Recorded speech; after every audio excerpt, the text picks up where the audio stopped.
Donc en fait, le cabinet Volvian, on est mandaté par la Directe pour développer la VAE collective depuis 2009. Nous avons travaillé dans un premier temps sur la région Languedoc-Roussillon, qui s'appelle aujourd'hui Occitanie. On a pu développer cette action également sur la région Aquitaine, PACA, Île de la Réunion et Île-de-France. Le principe est de mettre en place une action pilote sur un territoire cible. Là, la spécificité, c'est aussi de conduire une action auprès d'une typologie d'entreprise particulière. Il s'agit des TPE-PME. Sur ce territoire, on a pu constater notamment la difficulté à mobiliser les dirigeants d'entreprise, que ce soit sur ce sujet ou d'autres d'ailleurs. Ils sont souvent sollicités et difficilement joignables et atteignables. L'autre action vis-à-vis de ce public, c'est aussi la fragilité des entreprises, c'est-à-dire que ce sont des petites et moyennes entreprises. En fonction de l'actualité, il peut y avoir des mouvements d'entreprise et des repositionnements. L'avantage de travailler avec ces petites entreprises, c'est justement qu'ils sont plutôt très réactifs et quand l'action est pertinente et adaptée pour l'entreprise, ça peut se mettre en place rapidement. Voilà. Donc, pour parler de VAE collective en entreprise, juste, je rappelle que sur le concept de la VAE collective, c'est avant tout de la VAE, c'est-à-dire que ça s'adresse bien entendu à des individus. C'est une démarche qui est personnelle, qui est engagée par l'individu. Le caractère collectif de la démarche, c'est que c'est porté par un projet d'entreprise. Mais ça reste une démarche initiée par la personne, une démarche volontaire. En aucun cas, et c'est là-dessus qu'on a un point de vigilance, le dirigeant doit influencer la personne pour engager l'action. Alors le concept de la VAE collective, c'est quoi? C'est d'abord un projet d'entreprise initié par le dirigeant. C'est vraiment important de considérer cette dimension. Ça renvoie à un projet managérial. Souvent, les premiers freins qui nous ont été évoqués, c'est bon, écoutez, si j'engage une action de VAE, que je accompagne mes salariés à valider leur expérience, ils vont me demander une augmentation, ils vont être susceptibles de partir. Voilà, c'est les premiers freins qui ont émergé. Et la réponse est assez évidente, c'est-à-dire si effectivement vous n'avez surtout pas besoin d'avoir des salariés qui sont plus compétents, plus motivés et plus déterminés et susceptibles effectivement d'avoir une valeur sur le marché, entre guillemets, à ce moment-là, il ne faut surtout pas engager une démarche de VAE collective. Surtout pas s'occuper des salariés. Maintenant, si la volonté de l'entreprise, c'est de miser sur la ressource humaine, de miser sur les individus pour pouvoir être plus performante et développer l'innovation dans l'entreprise, alors à ce moment-là, un projet de VAE collective est complètement adapté, quoi. Voilà. Je précise également que c'est véritablement un projet managérial. Pourquoi? Parce que c'est véritablement une démarche qui doit être initiée dans l'entreprise, portée par l'encadrement, pour effectivement favoriser l'épanouissement des personnes dans cette action. Donc c'est bien le dirigeant qui, en fonction de son projet managérial, des priorités stratégiques de son entreprise, engage un projet. Comme tout projet dans une entreprise, ce qu'on peut en attendre, c'est l'atteinte d'objectifs. Donc au préalable, il faut véritablement que le dirigeant ait défini les objectifs de cette démarche. Alors, les enjeux stratégiques de la VAE collective, on peut distinguer deux types d'enjeux stratégiques.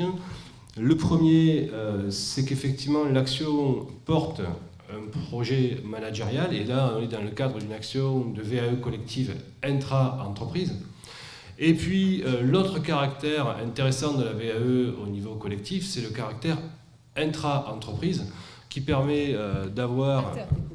inter-entreprise, qui permet effectivement d'avoir une incidence sur la structuration de filières, de branches ou de secteurs. Voilà, vous verrez au travers de deux exemples que je développerai comment en fait les choses peuvent s'engager. Dans la VAE intra-entreprise, ce qui est important aussi de préciser, c'est qu'en fait il y a à peu près deux types de VAE intra-entreprise. La VAE qui consiste à faire évoluer un groupe de personnes sur un poste de travail. Donc là, on a affaire avec un même certificateur. Donc il s'agit effectivement souvent pour une entreprise qui revoit un peu ses process. de faire évoluer par exemple des techniciens de niveau 1 sur un poste de niveau 2. Donc la démarche consiste à faire une étude de poste avec un organisme certificateur et de voir comment on peut coupler à la fois une démarche de VAE qui va permettre de valoriser les acquis et puis peut-être quelques modules de formation additionnels qui vont permettre d'atteindre, de pouvoir obtenir les compétences qui sont manquantes pour avoir le titre. Voilà. Donc là, je n'ai pas d'exemple précis sur la région ici. Par contre, ça m'est arrivé de travailler sur ce type d'action avec une compagnie aérienne où justement il y avait des techniciens de niveau 1 et la réorganisation de la structure les a menés à positionner les techniciens, à avoir besoin de techniciens de niveau 2. Donc la question s'est posée, est-ce qu'effectivement on recrute en externe ou est-ce qu'on fait évoluer en interne? Et les résultats ont été assez intéressants parce qu'en plus, comme c'est dans le domaine aérien, la réglementation est assez poussée, donc vous ne pouvez pas s'aventurer à faire n'importe quoi. Et donc là, véritablement, les personnes qui ont engagé la démarche de validation des acquis d'expérience sont sorties vraiment grandies. Et donc, derrière, la motivation, ça en est vraiment ressenti également quant à la mise en place de la réorganisation de la structure. Là, juste une parenthèse sur comment engager une démarche de VAE collective en entreprise. Je vous précisais tout à l'heure qu'il est important que ça renvoie à un projet managérial. Donc, véritablement, c'est que la direction, quand je rencontre une entreprise, mon rôle, c'est d'aller au-devant des entreprises et de le sensibiliser, de les informer, d'accompagner à formaliser les bases d'un projet. Voilà peut-être oui, une parenthèse pour préciser ma mission dans ce cadre de cette action, c'est d'aller au-devant des entreprises, de les informer sur le principe de la VAE collective, de valider avec eux la pertinence d'engager une action et de les aider à construire ce qui pourrait être en fait les bases d'un projet et après de me positionner en tant que facilitateur pour créer le lien avec le système VAE existant. Voilà. Donc dans ce cadre-là, c'est véritablement valider la motivation de la direction. Ça va être hyper important parce que derrière, il va falloir communiquer juste vis-à-vis des salariés.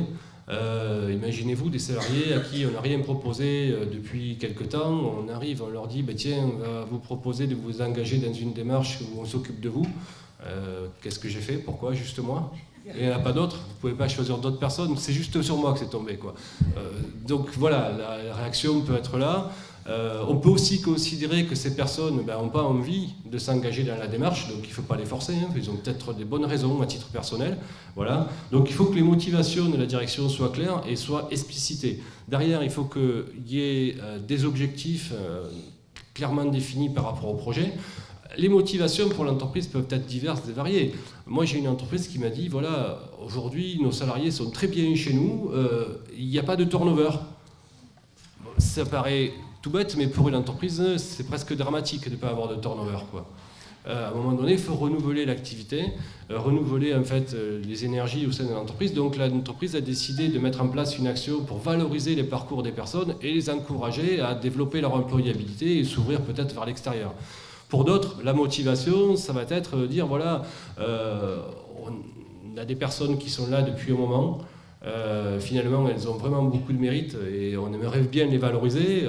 Bon, on a déjà mis un salaire, on a déjà mis un poste plus ou moins, et comment on peut valoriser l'individu? Et la démarche à ce niveau-là, elle résonne plutôt bien, quoi. Voilà. Alors c'est vrai que c'est plutôt axé sur les bas niveaux de qualification, mais pas que, parce que même sur des postes d'encadrement ou autres, on peut très bien avoir un titre ou un diplôme sur un secteur, et puis avoir évolué sur des fonctions, plutôt fonctions support, et pas avoir de diplôme sur des fonctions support, et ça peut être intéressant à un moment donné de le valider. Voilà. Voilà. Donc ce qui est important aussi, c'est de définir les moyens qu'on alloue à ce projet. C'est hyper important à ce niveau-là, que l'entreprise précise voilà, comment ça va se dérouler, comment on s'implique, jusqu'où on vous accompagne, et comment l'action va se mettre en place. Et justement aussi ce qu'on attend de la part des personnes qui s'engagent dans la démarche. Donc la deuxième action, c'est de communiquer sur la VAE collective, sur le projet VAE collective. Donc là, c'est le dirigeant qui communique sur son projet.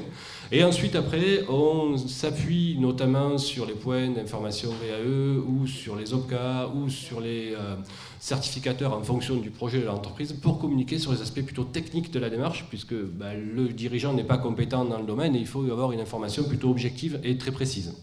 Voilà. Ensuite, après, sont proposés souvent des entretiens individuels et ensuite le positionnement des salariés sur des titres. L'étude peut être éventuellement faite au préalable avec le DRH sur les titres potentiels sur lesquels les salariés pourraient s'orienter. Alors vous allez me dire, ouais, mais vous orientez un peu. En même temps, on est en train de développer l'employabilité et on répond aux besoins de l'entreprise. Donc il y a une démarche aussi qui se veut aussi intelligente par rapport à ça. Voilà. Et donc après, la démarche, c'est véritablement d'arriver à créer un peu comme vous avez fait, des groupes de travail.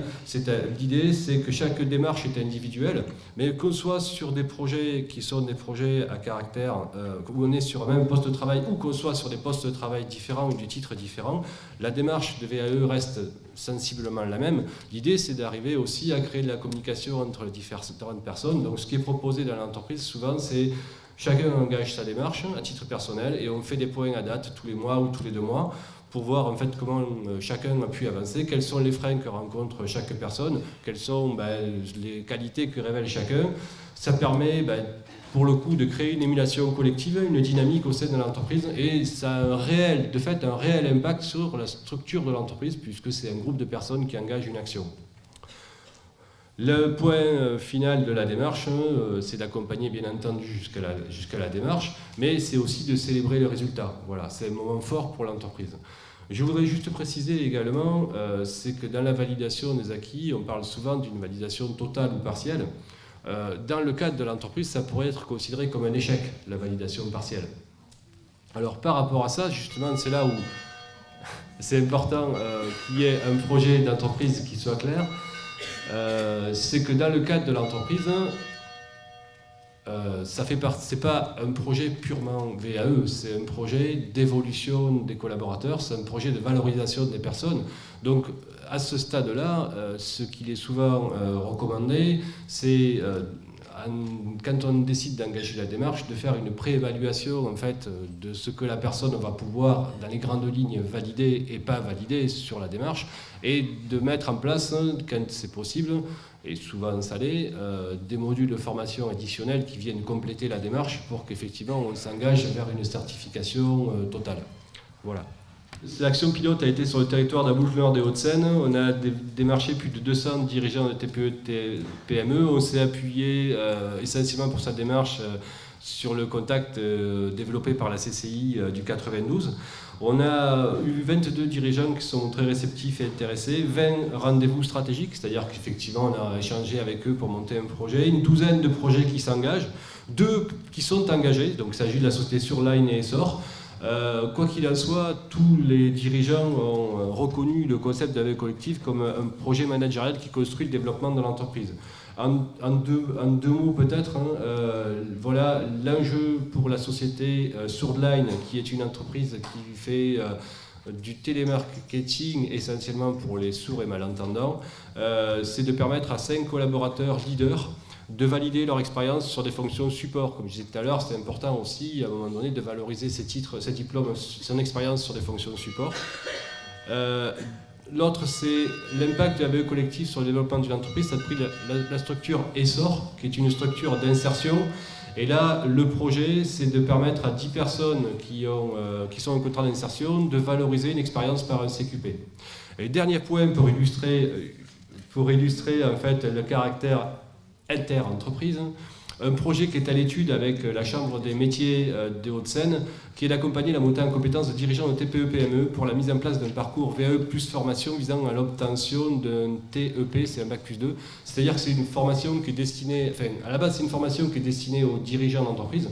Et là il s'agit véritablement de voir comment on peut raccourcir le temps d'action en validant une partie de leur expérience et donc de fait de le rendre plus accessible aux dirigeants. Je vous remercie de votre attention.